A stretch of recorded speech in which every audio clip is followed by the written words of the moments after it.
Well, 1 month has come and gone, and we're still here, the channel's still up, we're all having fun, and rather than tasting a whiskey this time, I thought I'd give you all a little update about what's been happening with me and with this channel.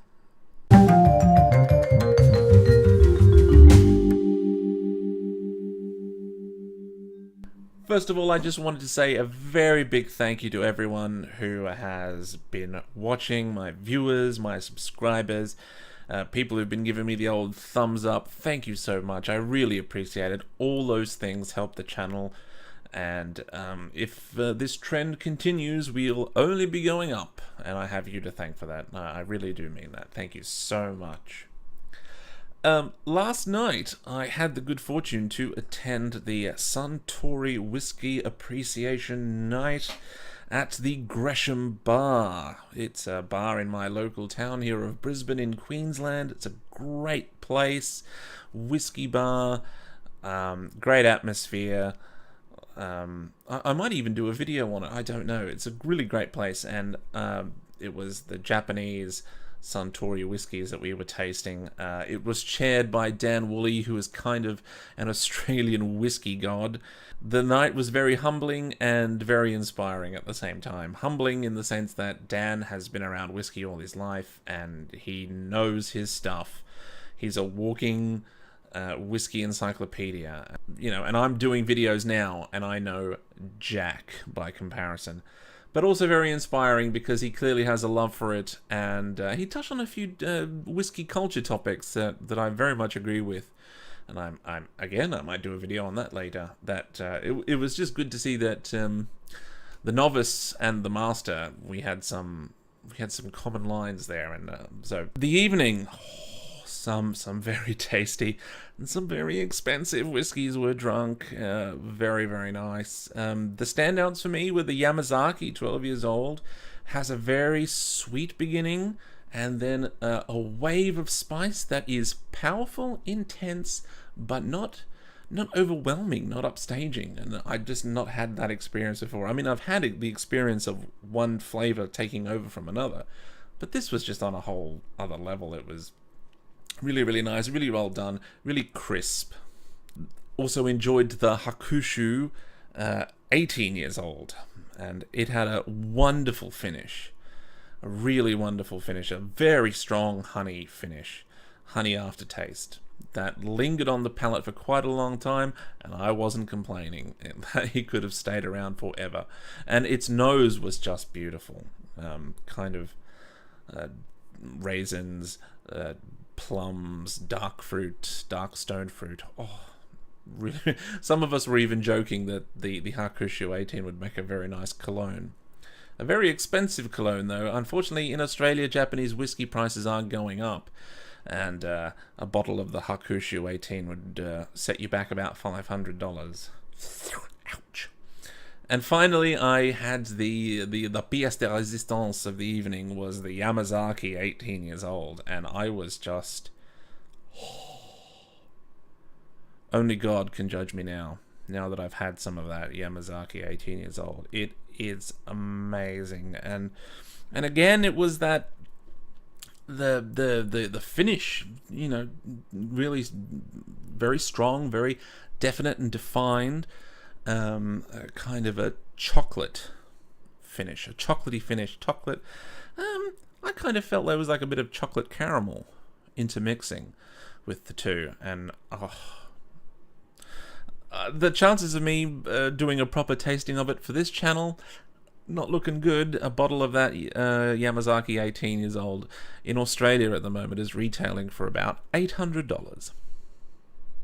And I don't have that kind of money to spend on a bottle of whiskey, I'm afraid. Who knows though? Maybe maybe in the future I'll finagle some way to get my hands on it, and if I do, I will taste it. Rest assured.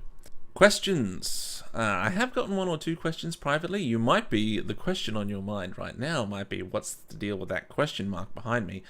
I have got there my favorite whiskeys, my personal favorite whiskeys that I have tasted on the channel for the month of January. I will be revealing those soon, but I do have one or two questions here.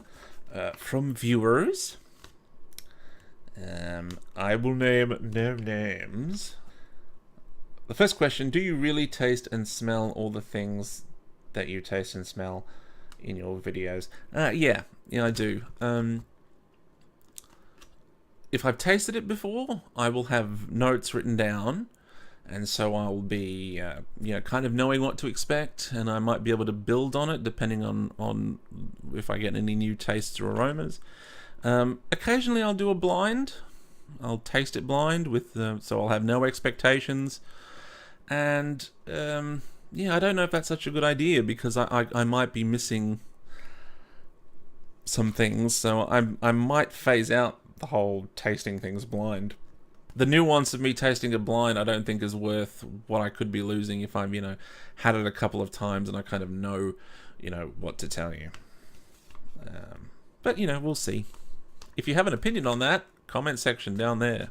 Give me a tingle. But yeah, I really do smell and taste those things. What you've got to remember is it's not necessarily that particular thing is in the whiskey. Like some people might say, oh, I'm getting some marmalade notes. There's obviously no marmalade in the whiskey. It's just that it's reminding you of marmalade. And it's usually the same with a lot of those tastes. The Lagavulin 16 is a great example. A lot of people report that has a kind of a ham taste in the whiskey. And again, obviously, there's no ham in it. It's just something that's being extracted from the wood, and when you taste it, it reminds you of ham. So it's mostly that. It's flavor recognition by association. And another question I got, again, I'm omitting name. I'm going to omit the name of the bottle that is mentioned. I have a bottle of X. Will it get better if I hold off drinking it for a few years? Or should I just drink it now? There's a common misconception, particularly with us whiskey novices, that whiskey gets better in the bottle. No. Whiskey gets better in the casks. Once it's put in the bottle, it stops maturing. As a young man, there was a film with Donald Pleasance in it. And I think the film was called Race for the Yankee Zephyr. And it's about a plane that was lost years and years and years ago, 100 years ago. And Donald Pleasance's character, I think, gets into the plane and he opens up this crate and it's full of whiskey bottles. And he has a swig. And I remember us as young lads going, oh wow, that whiskey must be really good because it's so old, it's been in the plane for about 100 years. It's just getting better and better.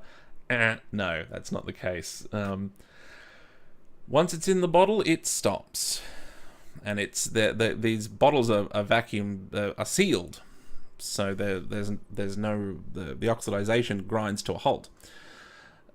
When you open the bottle, that seal is broken, and if you leave that bottle on your shelf for a number of years, the character of the whiskey might change.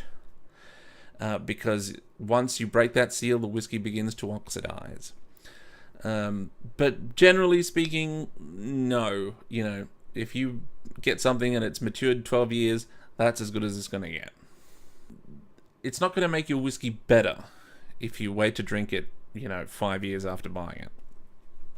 To answer that question.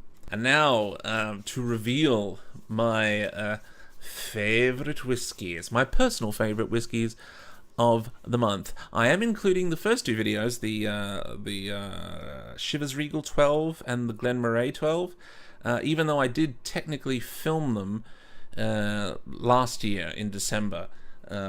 When I started this dedicated channel, I just transferred those videos over. I kind of re-edited them from my personal channel, and they were my first two. I am including them because I did technically put them on this channel in January, and it gave me a bigger pool to choose from.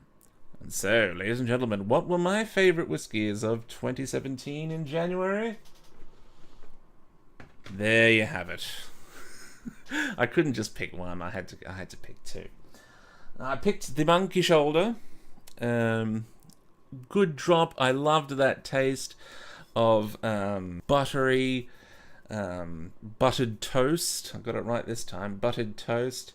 One thing I didn't mention in the original video is that there's no grain whiskey in the blend. It's 3 single malts, and that's it.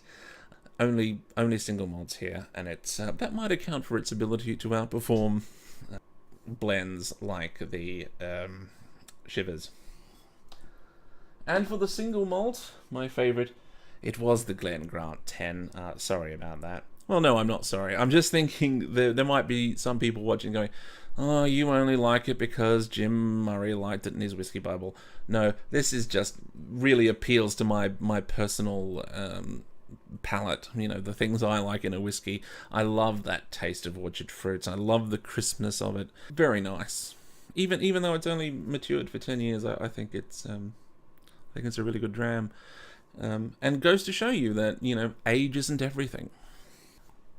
So, those are my 2 personal favourites for January. What will my favourites be for February? Who knows? I have quite a few whiskies lined up. I have the Dewar's 12 years old. I believe that one is called the Ancestor. I also have the Glenmorangie Quinta Ruban. A little bit of sentimental value to that whiskey, which I'll go into when it comes time to tasting it for you. The Label 5. I have a few more bourbons and Tennessee whiskies lined up. Yeah, I think it's shaping up to be a good month, February. And I would just like to take this opportunity now to say thank you so much once again. Every thumbs up, every comment in the comments section, every subscription all help this channel to grow. And it is my hope that it continues to grow and that my whiskey knowledge continues to grow alongside it. And who knows, maybe one day I will have 1/10 the knowledge of Dan Woolley, and I'll be able to share that experience and expertise with you. So thank you very much. Please keep watching, and thanks for all your support. And I'll see you very, very soon.